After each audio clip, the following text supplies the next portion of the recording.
hari ini. Materi yang baru, konsep pertumbuhan dan pembangunan ekonomi. Perhatikan. Pertumbuhan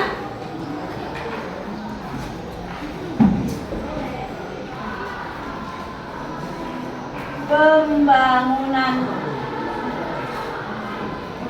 ekonomi. Oke, sebelum Ibu jelaskan lebih lanjut, Ibu mau bertanya sama kalian. Mana lebih dulu, pertumbuhan atau pembangunan? Mana lebih dulu, pertumbuhan atau pembangunan? Siapa yang bilang pembangunan? 1, 2, 3, 4, 5, nggak usah. Tanya, kalau nanti lebih banyak aku ikutin ya. Tinggi, mana yang bilang bahwa lebih dulu pembangunan? 1, 2, 3, 4, 5, 6, 7, 8, 9, 10, 11, 12, 13, 14, 15. Lebih banyak berarti yang bilang pertumbuhan. Kenapa? Pertumbuhan.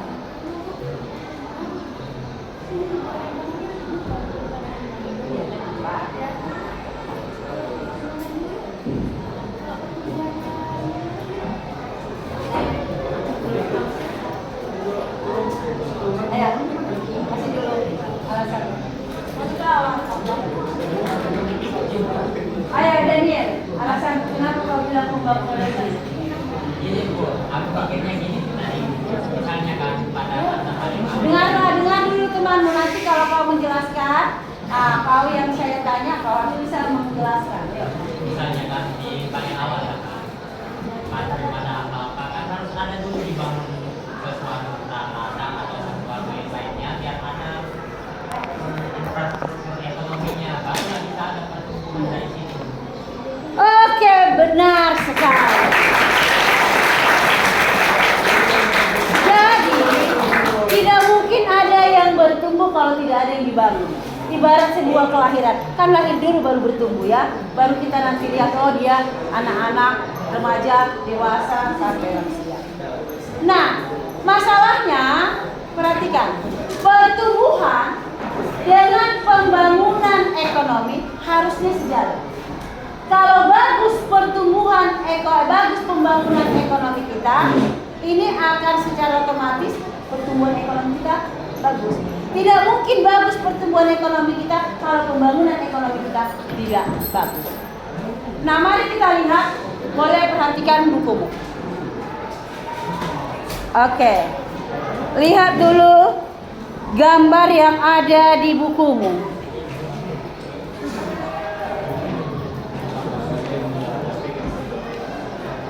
Kalau lihat gambar ini, kita bisa melihat, menggambarkan, mendeskripsikan bahwa kota atau negara yang ada di gambar di bukumu ini kayak mana nih? Maju. Pembangunan ekonominya bagus. Ya. Ada jalan apa ini? Jalan layang namanya ini ya, di atas dia. Ada jalan sekarang, pembangunan jalan tol yang cukup banyak itu bukti dari pembangunan ekonomi kita semakin baik. Kita kemarin sudah hitung-hitungan berapa banyak keuntungan yang diperoleh pemerintah kita, negara kita dengan banyaknya jalan tol. Salah satunya adalah semakin cepatnya mobilitas. Ya, mobilitas semakin cepat. Bayangin saja, dari Medan Aikanopan waktu zaman ibu kuliah itu paling tidak harus naik mobil itu kami paling cepat itu 5 jam. Udah cepat kali lah itu ya. Sekarang 3 jam udah nyampe. Apalagi kalau masuk dari tol apa ini sekarang? Cikarang. Gak ada macet-macetnya. Oke, baik, mari kita perhatikan dulu. Bang. Kau nggak fokus. Biar fokus kau. Ayo, gunakan dulu ininya ya. Perhatikan dulu ini. Sebelum ibu lanjutkan.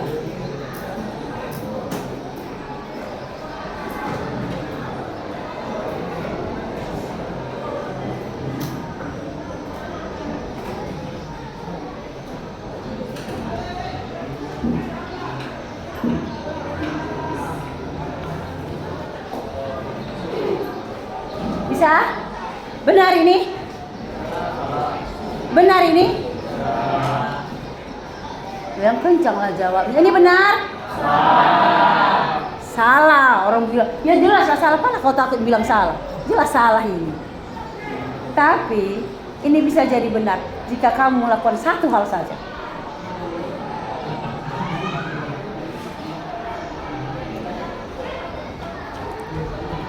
Coba. Kau lakukan dulu satu hal untuk angka ini sehingga ini jadi benar. Sini ya, Bang.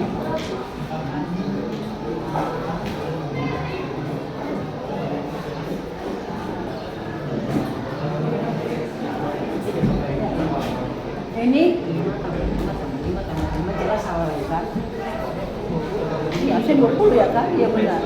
Tapi ini bisa jadi benar jika kau melakukan satu hal untuk angka-angka ini.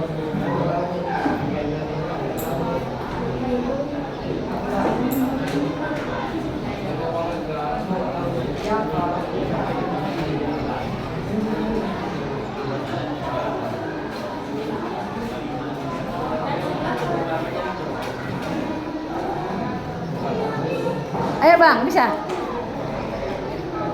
Bisa Bang? Natal. Salome.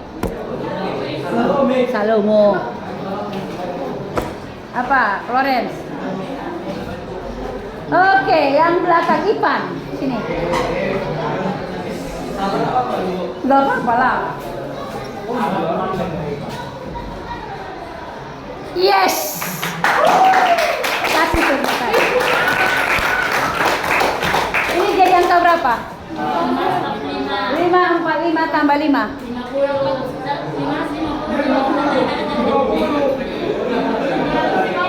Tambah 5. Oke, thank you.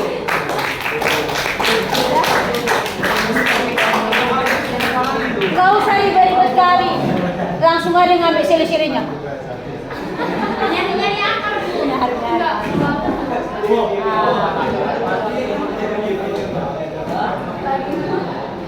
Ya kan?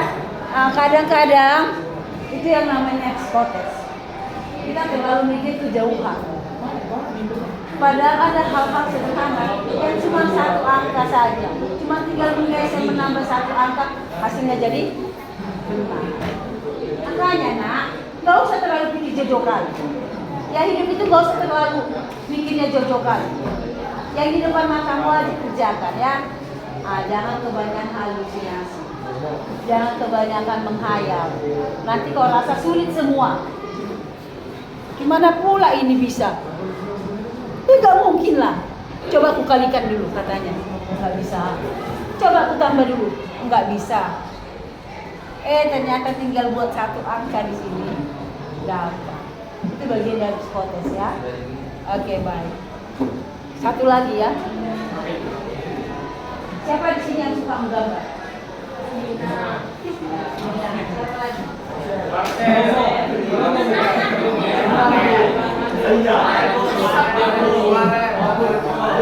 Menggambar apa yang paling gampang?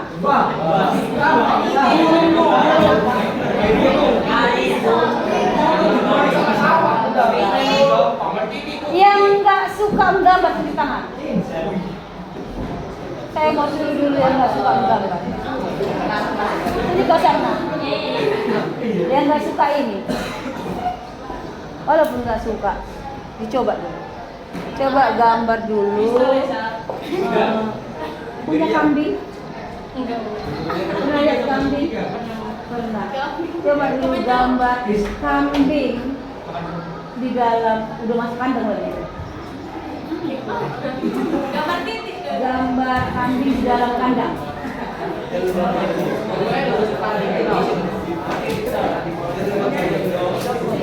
Coba.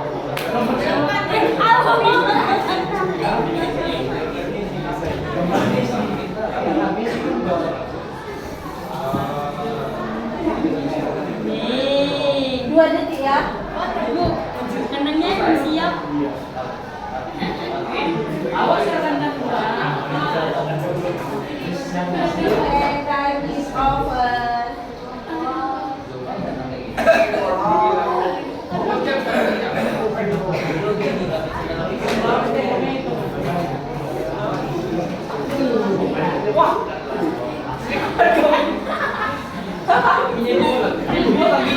Enggak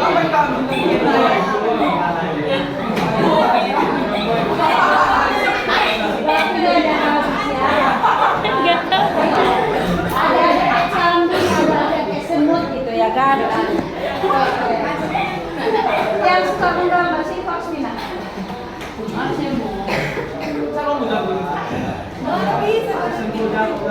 Dalam waktu 2 detik gambar dulu kambing bisa kembali.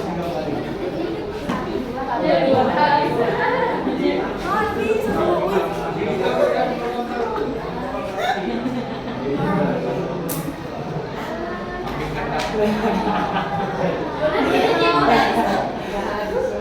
yang bisa?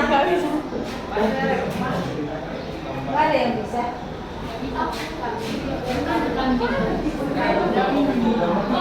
Kambing. Tapi lompat pada. Ini dalam keadaan dalam ekonomi.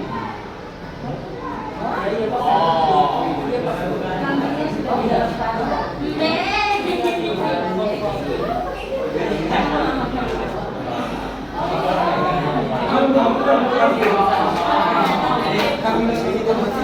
Nah, begitulah. Enggak, makanya di awal saya bilang, nggak usah mikirkan terlalu yang sesuatu hal yang mustahil lah tidak sibuk gambar kambing dalam waktu 2 detik. Tapi bisa. Sekarang tergantung bagaimana kita mensiasati dan menjawabnya. Lalu kenapa ini? Ya ini Bu, kambingnya sudah masuk di dalam kandang, tinggal ekornya kejepit. Oke, baik.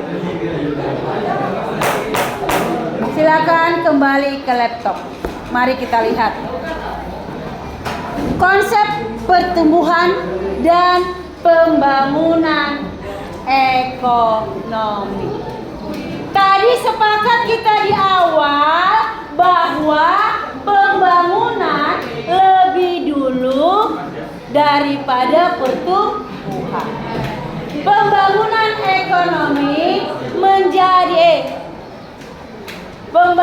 ekonomi menjadi indikator pertumbuhan ekonomi. Apa sebenarnya itu pembangunan ekonomi? Mari kita lihat. Buka bukumu halaman 69.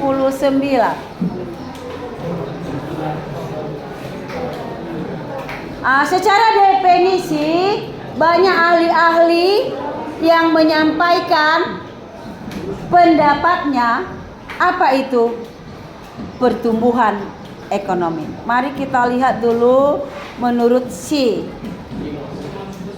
Simon. Nggak datang. Simon Celi ya. Apa katanya? Mari kita baca bersama-sama. 2, 3 ya.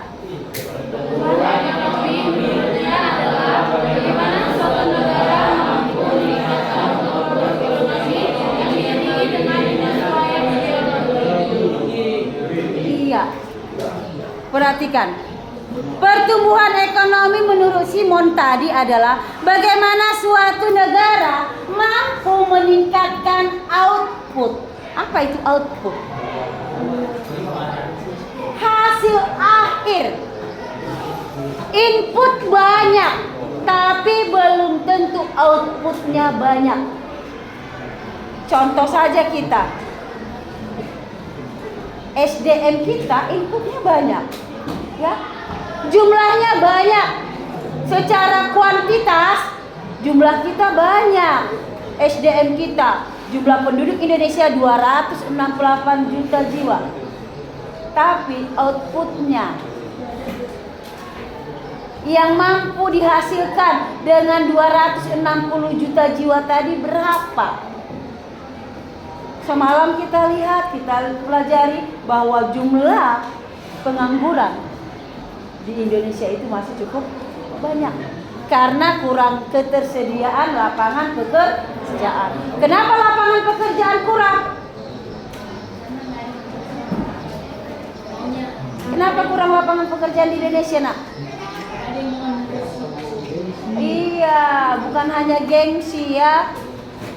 Kenapa lapangan pekerjaan kurang di Indonesia? Karena sedikit jumlah lapangan pekerjaan, tidak sebanding jumlah angkatan kerja. Sehingga dan juga tadi seperti kata si Sapna, orang-orang Indonesia, SDM kita itu hanya menyiapkan diri menjadi karyawan, jadi buruh. Tidak banyak dari antara kita yang mau mengambil resiko. Gak banyak kita yang mau jadi bos, sukanya jadi babu. Orang Indonesia suka jadi babu. Kalau kita suka jadi bos, pasti kita mikirnya untuk membuka usaha. Gak masalah usahanya besar atau kecil. Sekecil-kecilnya usaha, kalau itu milik kita, kita adalah bos. Sebesar-besarnya perusahaan tempat kau bekerja, kalau kau makan gaji, kau adalah dia. Kau yang bilang ya, kasar ya. Oke. Kemudian perhatikan lagi. Kemudian ada seorang ahli namanya Budiono mengatakan bahwa pertumbuhan ekonomi adalah proses kenaikan output per kapita dalam jangka panjang, sehingga dengan pertumbuhan ekonomi dapat mengukur prestasi dan perkembangan suatu perekonomian. Kembali saya mau jelaskan, perlu nggak prestasi? Perlu. Di mata dunia perlu sekali prestasi. Maka kita mengikuti berbagai kompetisi. Perlu nggak sekolah kita prestasi? Perlu.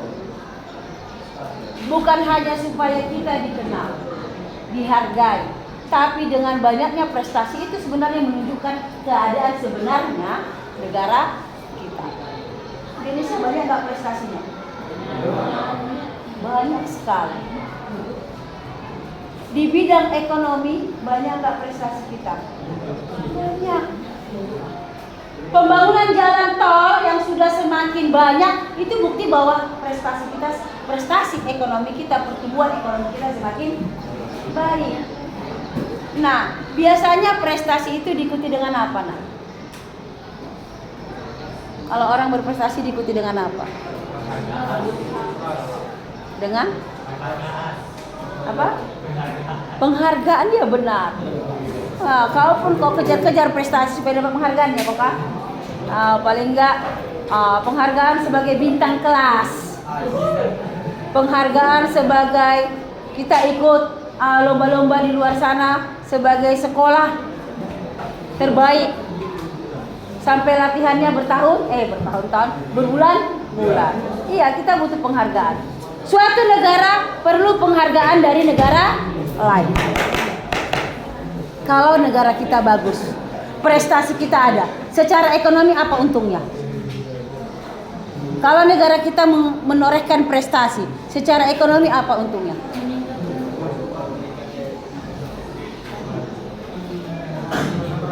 Oke, coba. Ya, kalau salah apa ya? Nggak apa-apa. Jadi banyak orang yang tertarik di investasi. Itu jawaban yang paling benar.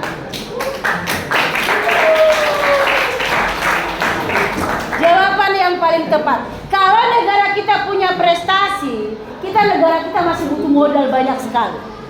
Kalau kita punya prestasi, maka akan muncullah investor-investor asing di negara kita. Karena dia yakin uang yang dia investasikan akan bisa kembali. Gak mungkin kalau kita mau investasi, kita lihat usahanya sedang bangkrut, kita mau usaha invest di situ, gak mungkin. Kita akan mencari usaha-usaha yang sedang naik daun, yang sedang punya prospek tinggi. Pengertian lain dari pertumbuhan ekonomi yaitu proses perubahan kondisi perekonomian suatu negara secara berkesinambungan. Ini yang paling tepat. Jadi pertumbuhan ekonomi itu adalah proses apa? Terjadinya perubahan. Perubahan apa, Nak? Perubahan ekonomi. Indonesia merdeka tahun berapa? 1945. Sekarang 2024. Masih 79 tahun. Coba kita lihat. Maka ada dulu pembangunan ketika Pak Soeharto menjabat jadi presiden 32 tahun, dia buat pembangunan repelita.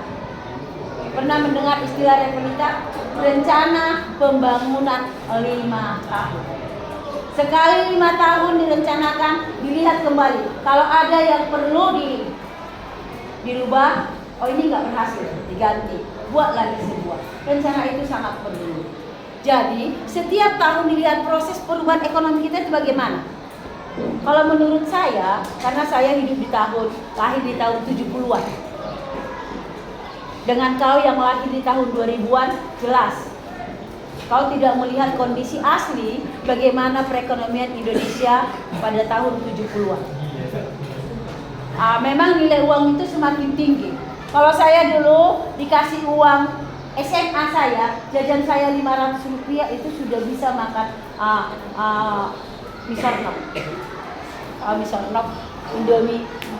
Indomie kayak kau makan itulah yang di kantin itu. Udah bisa. Sekarang GoPay, Aqua sedikit pun nggak bisa lagi ya. Udah nggak bisa lagi. Kalau merek Aqua itu paling kan 2.000 ya. Kemudian kalau kita lihat dulu, orang itu rata-rata kalau punya sepeda motor satu orang aja udah dianggap orang kaya. Dulu Vespa namanya atau Kap 70. Kalau sekarang rata-rata satu rumah minimal ada yang 2-3 sepeda motornya. Ada lagi yang punya mobilnya bahkan 2, dipakai mungkin sekali 1 bulan. Itu menunjukkan bahwa sebenarnya sudah semakin baik pertumbuhan ekonomi kita. Dulu pembangunan sarana prasarana masih sangat terbatas. Sekarang jalan sudah mulus. Ya. Sudah ada bandara, dulu ada bandara Kolonia di Medan. Kalau kita bandingkan dengan bandara Kuala Namu sekarang sudah sangat jauh berbeda. Itu menunjukkan terjadinya pertumbuhan ekonomi. Jadi ini yang sekali lagi. Yuk kita baca dulu bersama-sama. Pertumbuhan ekonomi yaitu proses 2-3 ya.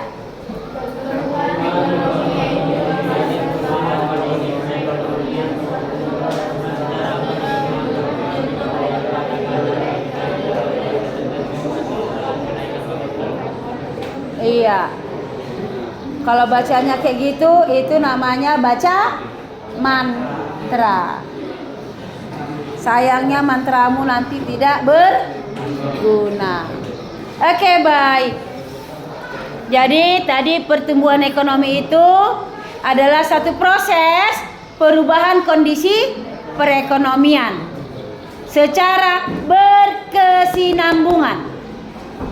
Tumbuh itu katanya kemana? Ke atas. Ada iklan itu ya. Tumbuh itu ke atas. Kalau saya nggak masa pertumbuhan lagi. Saya ini udah masa perkembangan. Kalau kembang ke samping, makin luas dia. Kalau kamu ini masa apa sekarang ini? Ada yang masa pertumbuhan lagi? Enggak. Kalau udah usia 16 tahun ke atas, kayaknya udah masuk masa perkembangan ini ya. Saya kalau makan itu pasti ke samping. Kalau ada yang ke mana? Kalau si Daniel ini ke atas ini ya terus ya. Si Natal ke atas. Bibli ke atas. Okay. Baik. Ini dulu untuk pengertian pertumbuhan ekonomi. Saya kasih kesempatan untuk si Yanwar duluan menyampaikan informasinya. Oke, silakan Yanwar. Semoga informasi yang dia sampaikan menjadi informasi yang baru bagi kita. Oke. Ini perkembangan. Selamat pagi semuanya. Tahukah kamu bahwa pada masa kepresidenan Prabowo Subianto, Menteri Pendidikan sekarang dibagi 3, yaitu Menteri Pendidikan Dasar dan Menengah, Menteri Pendidikan Tingkat Atas Sains dan Teknologi, dan Menteri Pendidikan Kebudayaan. Pada awalnya kita hanya punya 1 Menteri Pendidikan. Ya, gitu aja, Bu. Oke, tahu. Terima kasih. Saya yakin masih banyak yang belum tahu itu. Siapa menterinya, Bang? Bang Yanwar. Siapa menteri pendidikan kita? Menteri Pendidikan itu Abdul Mukti, Menteri Pendidikan Kebudayaan Fadli John, Menteri Pendidikan Tinggi dan Riset Teknologi itu lupa, Bu, tapi wakil menterinya Profesor Stella Christie kalau nggak salah. Oke, terima kasih. Ini adalah aktivis di bidang pendidikan ya. Oke, berikutnya Marcel. Ini abang ganteng kita ini di kelas ini ya. Body paling oke. Selamat pagi semuanya. Tahukah kamu bahwa pemilihan umum itu dilaksanakan pada hari Rabu? Belum apa ini, Bang? Pemilihan bupati, presiden dulu. Presiden udah kan? Presiden udah, Bang. Informasinya salah ya. Oke. Silakan dulu. Oke, yang berikutnya si Florence ya.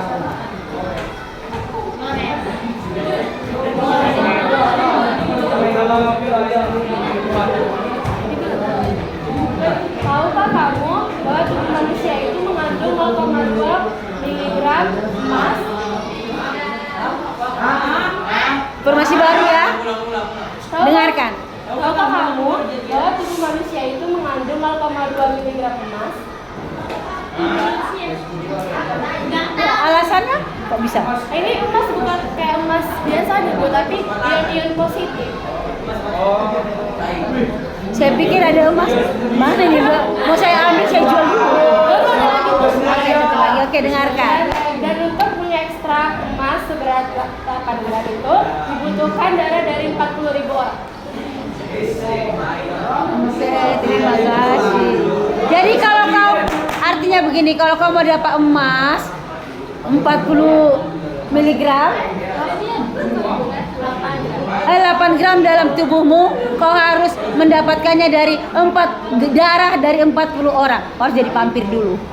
40.000 orang. Jadi pampir dulu ya. Oke, terima kasih.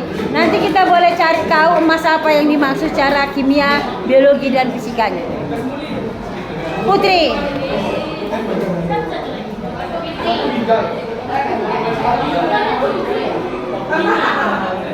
Oke, dengarkan. Tahukah kamu nasi goreng berasal dari negara mana? Tahu. Enggak. Oke, ya, aduh. Nasi goreng berasal dari negara Cina. Cina. Kenapa ya? Sejarahnya gimana tuh?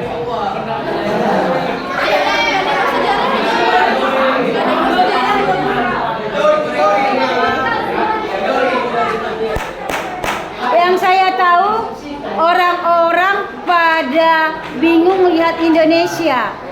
Nasi kenapa digoreng? Ya. Oke, baik. Yang terakhir, Fitri.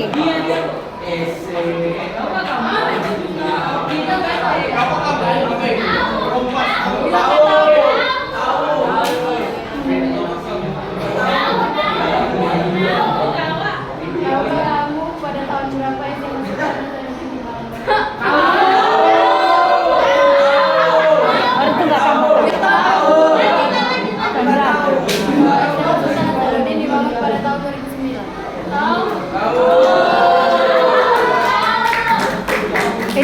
informasinya masih kurang jelas. Mulai beroperasi 2009. Kalau dibangun itu sekitar tahun 2006-2007. Ya, pembangunannya hampir 2 tahun ya. Oke, terima kasih untuk informasi yang kalian sampaikan hari ini.